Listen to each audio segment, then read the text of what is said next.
Iniciamos entonces con este tema interesante. ¿Cómo es que aprenden los adultos?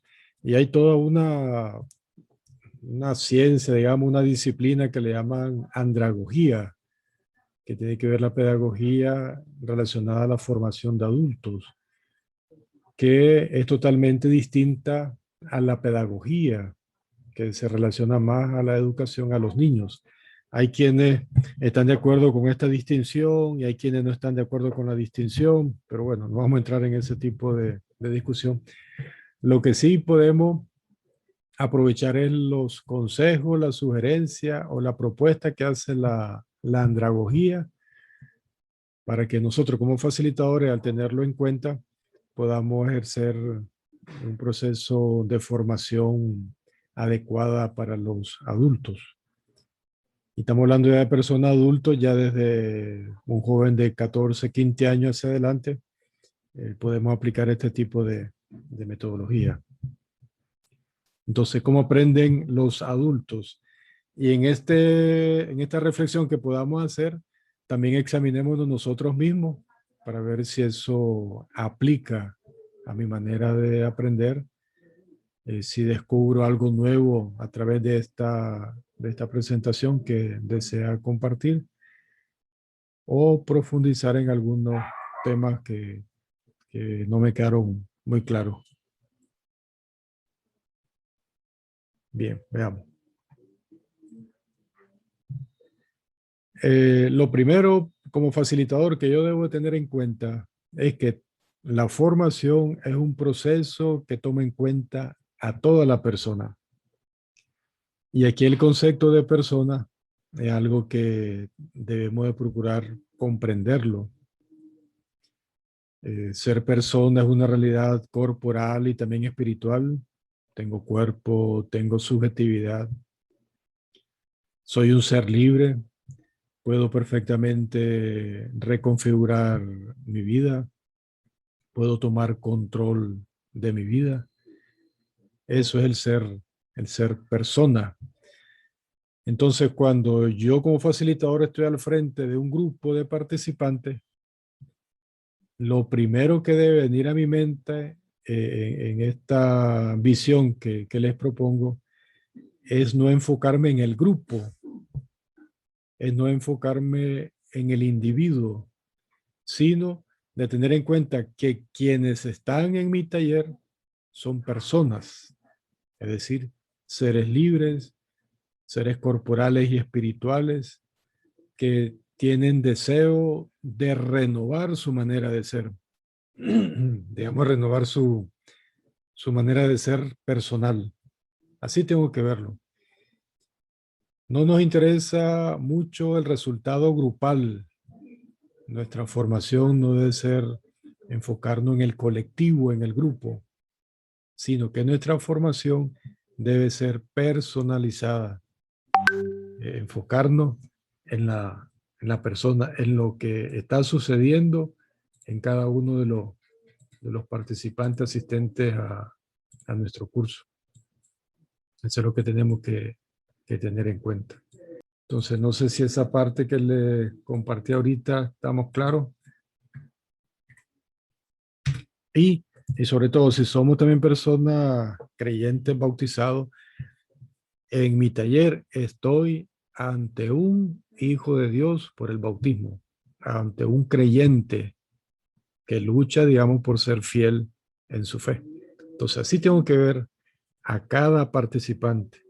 Una persona que está en búsqueda, que está en proceso, que está en transformación o en conversión. Así tengo que verlo.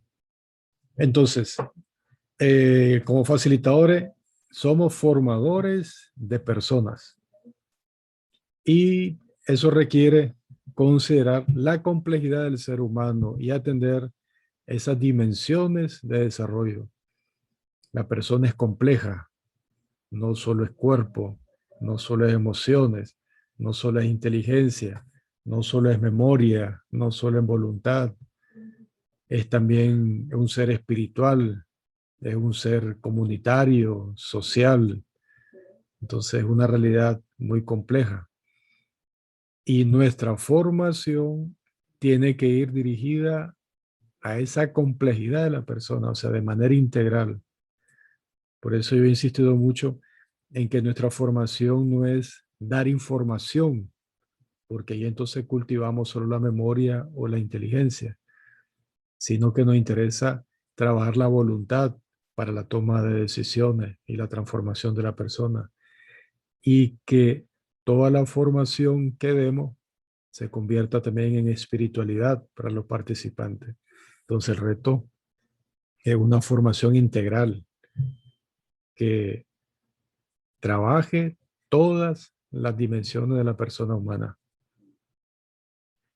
La persona es una unidad biológica. Sí, soy un cuerpo, tengo órganos, tengo células, tengo algunos sistemas que trabajan de manera autónoma, el sistema respiratorio, el circulatorio, el sistema nervioso, eso lo conocemos muy bien. Eh, Tenemos que alimentarnos, respirar, dormir. Soy un ser biológico, un ser vivo, pero también soy un ser psicológico. Tengo intimidad, tengo conciencia, tengo inteligencia, tengo memoria y también somos seres sociales, no hemos nacido de manera aislada. Desde que venimos al mundo, venimos en la primera sociedad que es la familia, me acoge una familia, me acoge una comunidad, una ciudad, un país. Soy un ser social. Y sobre todo también, como creyente, reconozco que en mí hay una realidad espiritual que yo debo de cultivar. Y es la que tiene supremacía por encima de las demás realidades. Porque es esa realidad espiritual la que gestiona mi ser personal, la que ilumina mi inteligencia, la que me hace tomar decisiones por el bien o por el amor, la que controla mis emociones o mis afectos. Entonces, el, el centro espiritual es como el núcleo gestor de mi personalidad. Entonces, también tenemos que apostar a desarrollar la vida espiritual en nuestros participantes de los talleres. Por tanto, es la persona entera la que está llamada a vivir su experiencia de fe. Entonces, la fe no solo puede quedar en el área emotiva, no, no solo sus emociones. La fe no tiene que quedarse en memorizar algunos contenidos teológicos, no, no solo soy razón. La fe no tiene que quedarse únicamente en celebraciones sociales, no, soy algo más. La fe debe de gestionar toda mi vida espiritual para que guíe mi ser personal. Entonces, es un reto para todos, para ustedes y para mí. Cómo mi fe puede dirigir, gestionar, integrar toda la complejidad de mi ser personal. Es el gran reto que todos tenemos. Por tanto, la formación tenemos que verla, como dice el documento de Aparecida, como un proceso integral.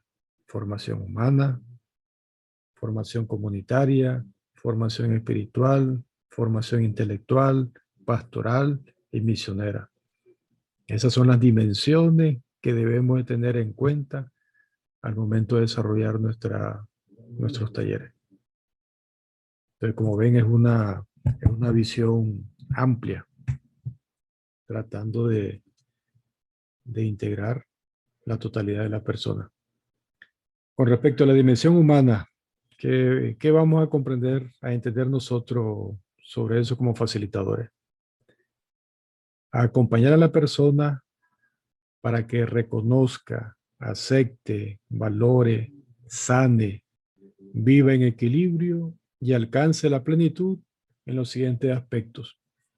En su ser corporal. Aquí tiene gran riqueza la teología del cuerpo de Juan Pablo II. Yo soy mi cuerpo. Mi cuerpo también es parte constitutivo de mi ser personal.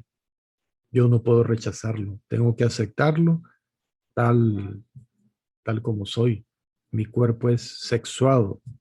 Entonces, yo soy una persona sexuada, masculino o femenino, y tengo que comprender mi realidad corporal. La sexualidad como un don de Dios para la entrega y la donación, para la procreación, la afectividad como una tendencia hacia el amor, es algo emotivo, la libertad como una constitución propia de mi ser personal, soy libre,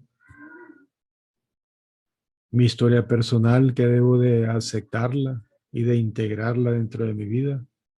En ese hacer un repaso de mi historia personal también significa sanar heridas, superar dificultades que haya tenido a lo mejor desde mi infancia, integrarme plenamente, perdonarme y perdonar a otros. También reconocer mi ambiente, donde me muevo, donde trabajo, donde vivo, mis intereses personales, mis capacidades, mis virtudes, mis defectos. Todo eso corresponde a la dimensión humana. Y como facilitador, tengo que aprender a acompañar. Debemos evitar convertirnos en jueces o hacer juicios de las personas. Debemos de acompañar, escuchar, saber dar una palabra de apoyo, de consejo, de ánimo, pero nunca hacer juicio, nunca juzgar a quienes están en nuestros talleres. La dimensión comunitaria significa también acompañar al individuo, a la persona, a que no vivan de manera aislados, sino en función de un proyecto comunitario. Es armonizar las necesidades de la persona con la comunidad. Recuerden que en el tema anterior habíamos hablado de que nos interesa que los participantes de los talleres se integren a la comunidad parroquial, se integren a una comunidad de la iglesia, a una pastoral de la iglesia o a la parroquia. Vivir la dimensión comunitaria, que es parte de mi ser personal. Dimensión espiritual es acompañar a crecer en la intimidad con el Señor. Y el tema pasado, recordemos que el Señor hay que formar al estilo de Jesús. Se hizo encontradizo con sus discípulos, los llamó a la conversión, estuvo con ellos compartiendo el discipulado y después los envió a la misión. Entonces hay que acompañar en esa experiencia espiritual. ¿Y en qué va a consistir la vida espiritual? La búsqueda de la voluntad de Dios, de la voluntad del Padre. Cómo mi vida tiene que ser una respuesta a la voluntad de Dios. Ese es mi objetivo de mi vida espiritual. Y trabajar eh, con los hermanos como una acción de caridad y la búsqueda también de la justicia, según el documento Christis Fidelis Laici, el número 60. La dimensión intelectual, aquí se ubica, digamos, toda la parte de formación cultural, doctrinal, bíblica y teológica que es necesario. Es fundamental que el participante o el creyente domine ciertas definiciones, cierta teoría, cierta doctrina, tenga conocimiento básico de teología, teológico. Entonces hay que formar la parte intelectual. Crecer en lo anterior, en la dimensión intelectual, capacita a la persona para el discernimiento, el juicio crítico y el diálogo sobre la realidad y la cultura. Aquí tiene que ver mucho lo que comentaba yo en el tema pasado, de que yo tengo cierta concepción de la realidad, de la cultura, de mi manera de ser, pero esas concepciones intelectuales que yo pueda tener, tengo que contrastarlas con la fe, ya sea lo que me dice el magisterio Esto es lo que dice la Sagrada Escritura. Y si yo descubro un error, yo debo de rechazarlo y aceptar la verdad que me da la fe. Ese es un proceso de transformación espiritual. Hay que desechar los errores y aceptando la verdad que la Iglesia o la Sagrada Escritura nos propone. La dimensión pastoral y misionera. La Iglesia nos recuerda hoy que ha nacido para ser enviada. Hoy se habla mucho de la Iglesia en salida. Y por tanto, cada uno de los cristianos que estamos llamados a desarrollar y poner en práctica esta dimensión como actitud, independientemente de la actividad que realizamos.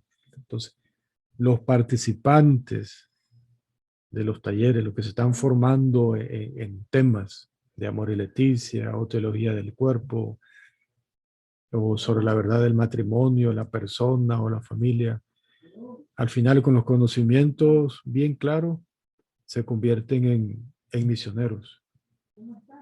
Se convierten en misioneros en la comunidad.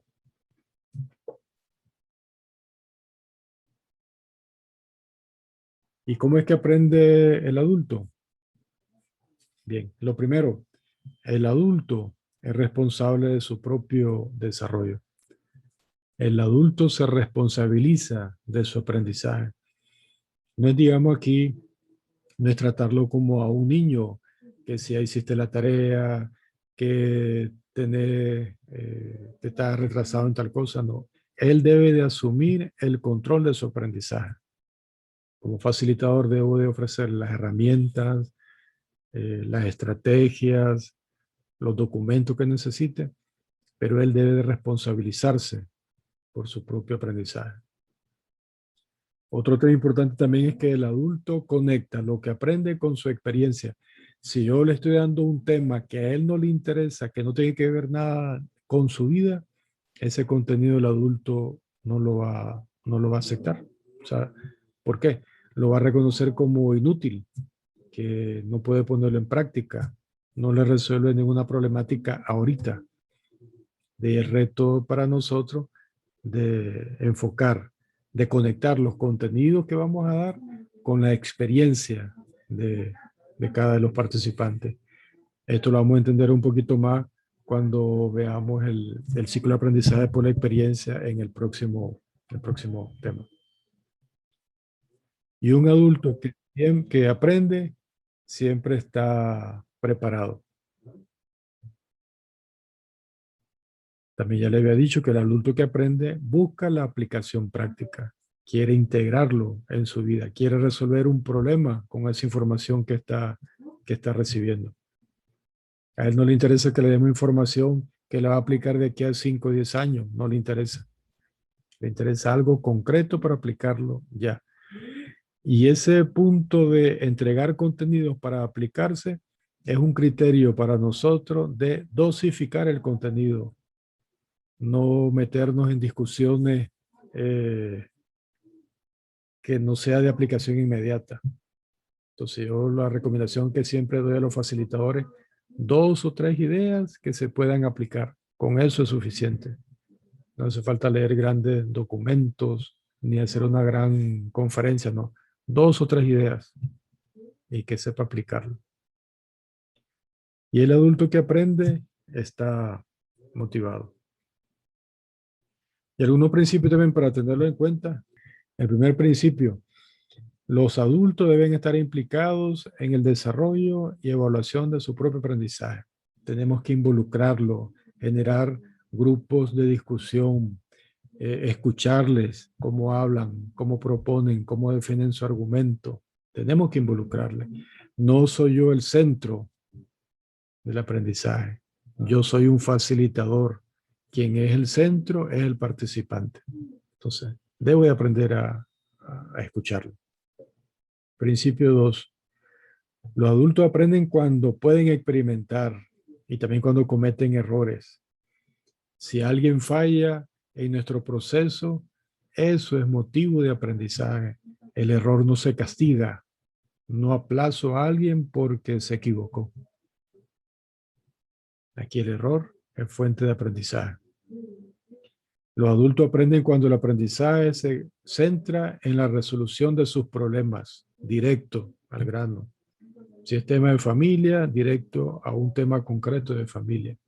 Si es sobre la persona, algo que me afecte a mí como persona en mis diferentes dimensiones. Atacar los problemas o las dificultades. Y principio 4. Los adultos aprenden cuando conocen la relevancia del aprendizaje y el impacto positivo en su vida, en su trabajo, en su familia, en su comunidad.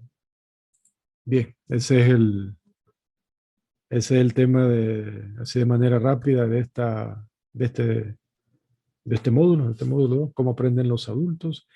Si hay alguna pregunta, algo que quede ahí que haya causado inquietud, pueden hacerlo ahorita.